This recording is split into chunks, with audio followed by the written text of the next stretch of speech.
The following clip is from the North to South Show, live every Monday and Wednesday at 7 o'clock Eastern Standard Time, where we talk SEC football everything. Now, we'd love to have you out for next show, but for now, hit that like button down below, hit that subscribe button, and enjoy this clip. The best versus the rest of the segment where I break down an SEC out-of-conference game, one of the bigger SEC out-of-conference games. I'm not talking about like some random, for example, South Carolina playing Eastern Illinois. I don't need to break that game down. But when we got two Power 5 teams going at it, especially in the SEC, especially a big program like the one we're going to talk about today in the Texas Longhorns, who is just starting a new era of football over there, it is going to draw a lot of attention and a lot of good things to talk about. So far on this segment, we've done Alabama, Miami, we've done Georgia, Clemson. Now bringing up Texas, Arkansas, and I'm pretty sure on Wednesday we are going to do Auburn, Penn State. I'm pretty sure that's the plan so far. But Texas, Arkansas. First off, let's just touch on Arkansas a bit before we get into talking about Texas and how they're shaping out this season. Arkansas hires Sam Pittman a couple of years ago. He goes in, does his first season last year, and even though Arkansas went 3-7 last year with Sam Pittman, you could say 4-6, whatever Arkansas fans want to count that Auburn game as a win because it was a backward snap. It was a backward spike. We all know it, and it should have been a win for Arkansas. So 4-6. The Arkansas Razorbacks go 4-6. How about that? Arkansas goes 4-6 last season. But just even the games that they did lose and what they were expected to be at the beginning of the season, like, let's, in all honesty, I expected, and most people expected Arkansas to be beat like a rented mule last year and just be the absolute doormat of the SEC West last season. The SEC in total last season. Were they that? I don't think at all. They gave some really, really good games against good teams too. Who are their wins? They beat Tennessee. I'm pretty sure they beat Mississippi State, and they beat Ole Miss last season. They beat Tennessee, and then they beat Auburn, because we're going to count that as fourth win. They would have had to beat Mississippi State. I can't remember who their third win or fourth win was against, whatever. They had 4 wins last season. 4, asterisk 4. We're going to call it that. By the way, North to South Show Trucker Hats just released my Arkansas ones. Arkansas fans, definitely go get yours now. They're only $25. Go click the link in the description or hit that little notification. Get yourself one of these because these hats are amazing. Trust me. Or you could just get the regular North to South Show one. These look really, really clean. Arkansas last season, they're going to lose some pieces. They lose Felipe Franks. They lose, like, Rakeem Boyd. Lots of good players that you're going to lose on that offensive side of the ball for Arkansas. But as a whole, Arkansas is still returning most of their teams, and they're returning their best player in Traylon Burks, which I think is a huge factor this season. Let's get into Texas a bit. Texas is coming in with a new head ball coach. I'm pretty sure we're all aware of that as Steve Sarkisian goes into his first season with the Texas Longhorns. Obviously, Steve Sarkisian being the ex-offensive coordinator for the national champion Alabama Crimson Tide last season and put together one of the most successful offenses in all of college football history because he had some very good weapons, but it just seemed like he knew how to pick apart each and every defense on any week he pleased.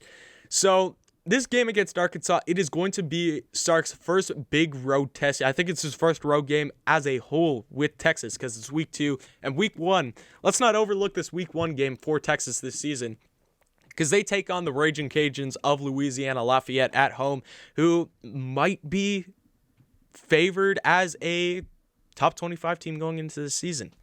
They had a really good season last year. We'll see how Billy Napier and his squad do this season with the Raging Cajuns, but that might be a big game. How will they be performing going into that game and coming out of that game, which will really change my pick? Again, this is just an early glimpse, an early preview into this Texas-Arkansas game, but just getting a little glimpse, but we will see a lot of what this Texas team is made of against a good Raging Cajuns team next year, an underrated Raging Cajuns team next year. But Texas, yet again, will come in this season as a top 25 team, as they usually do. Will they finish a top 25 team? Completely different question. We see it each and every season. Texas has massive mood swings where some seasons they look like they're going for or sub points in some seasons they look like they're going for a college football national championship. In some seasons, it looks like they're just trying to not lose to Kansas in that sense. So Texas, the quarterback position this year, you obviously lose Sam Ehlinger. By the way, Texas fans, I didn't even have this in my notes. I can't believe I didn't. But speaking of Sam Ehlinger, talking about his brother, terrible, tragic news for all of college football to hear. So send my condolences out to the Ehlinger family. Send my condolences out to Texas fans and everything like that, because it sucks to hear anyone go at any point. no matter who it is, especially in a big-time program like Texas. It really, really hurt just seeing any college football player go. So condolences to the Ellinger family, condolences to Texas fans. Horns up. I'm pretty sure I saw a bunch of Oklahoma fans supporting Texas fans too on Twitter and stuff, so that was really great to see. But quarterback position this year, Caleb Thompson, I'm guessing, is going to be the quarterback for Texas going into the season. Or Casey Thompson. Why do I always say Caleb? Casey Thompson is going to be the quarterback for Texas going into the season, but you could see a push from Hudson Card. I don't think it's going to happen. I think Sark likes Casey, and I think a lot of Texans like Casey as their quarterback, so I'm going to stick with him as the quarterback for Texas, but who knows? Quarterback battles are insane. Look at the running back position, obviously the strength of this whole Texas team, because you have Bijan Robinson. In my books, I'd say he's the second best running back in all of college football right now. After Breece Hall, I still think Breece Hall is a really, really, really good player, but I think Bijan Robinson is right up there. Like, he's got some real talent in him. He's the strength of this offense, hands down. You look at the wide receiver position after losing their main guy, Brennan Eagles, this season. Josh Moore, you're going to have Jordan Whittington, and then you're going to have Troy O'Meara as another stepping guy coming in. Those are kind of going to be your core of this wide receiver position this year. But a weakness of this offense definitely is going to be this offensive line. It's going to be tough, because you're replacing guys like Samuel Cosme, obviously went to the NFL this season, but there's some inexperience on there, and especially when you have a good running game in Bijan Robinson, a great offensive line will really, really help in not only the rushing game, but the passing game too. So I think that the offensive line in a total for Texas this season is going to be a big weakness, and something that definitely needs to be worked on over spring and as we get into fall ball.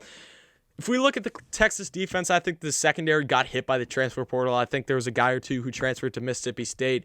I still think that you got some good guys out there. I look at Deshaun Jameson as the main guy in that secondary for Texas, but I think the secondary is definitely the weaker spot on this defense for Texas. And then you look at the defensive line. I think you got some strength there. Yes, you lose Osai to the NFL, obviously one of the better D linemen last season, but Moro Ojoma, I'm pretty sure that's how you pronounce that. I apologize, Texas fans, if that's not. And Jacoby Jones, I'm pretty sure, are going to be your main two guys going in forward at that D-line spot for Texas this season, and get after the quarterback and get home to the quarterback, stop the rush game, whatever you want to call it. So Texas this season overall, I did my predictions on them. I can't remember what I had them. I think I had their only loss to Oklahoma. I think Oklahoma is going to be a really good team this year. I think I had their toss-up game against like Iowa State. Iowa State is also going to be a really tough game. But I'll be honest in saying, Arkansas fans, that I had this game as a loss in my Arkansas early predictions. Feelings change, though. That's all I want to say. Feelings change in between this game being a loss, and how I feel now is I'd throw this game, if I was to do that Arkansas video back, I'd throw this game in the toss-up category for Arkansas. I'm not saying this is a win. I still have Texas favored in this game, and I still think that Texas will be the likely favorite in this game if I'm being straight up. But I think Arkansas will put up way much better of a fight and have a way better chance to win this game than I thought they did back in January when I did this video. I think it was late January, early February when I did the Arkansas video.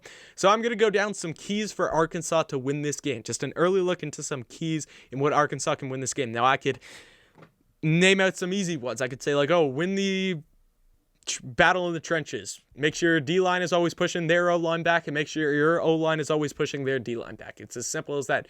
KJ Jefferson, play good, make throws, and everything like that. I got some more interesting ones and some better ones than that. I'd say tire this defense out with KJ constantly moving. Again, you got a weak secondary back there.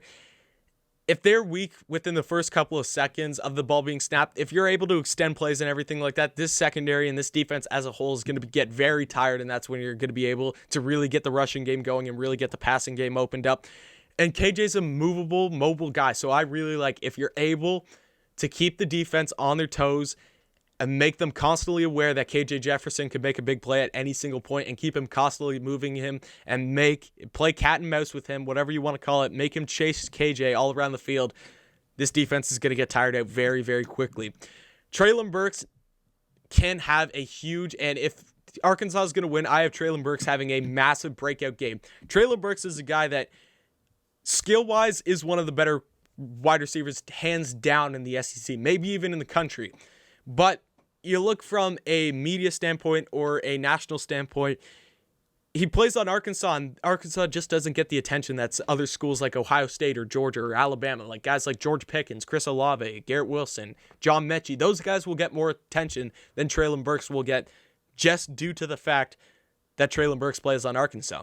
This is a game where you can change that. If Treylon Burks goes out and has a very, very good game against Texas, who is also one of those teams that from a media standpoint gets a lot of attention from them, if Arkansas is able to go out and Treylon Burks, especially in a weak secondary, if KJ Jefferson is able to hit him for some big plays, not only will it help Treylon Burks, but I think Arkansas as a whole, if you're really able to get Treylon Burks going, his attention's going to go up. People are going to start talking about him as a legit first rounder, and Arkansas will have a very, very good chance of winning this game. Slow Bijan Robinson down, obviously a big one, but just force Texas to throw the ball, because Casey Thompson is going into his first real big road game, hopefully his first packed stadium ever as a starter.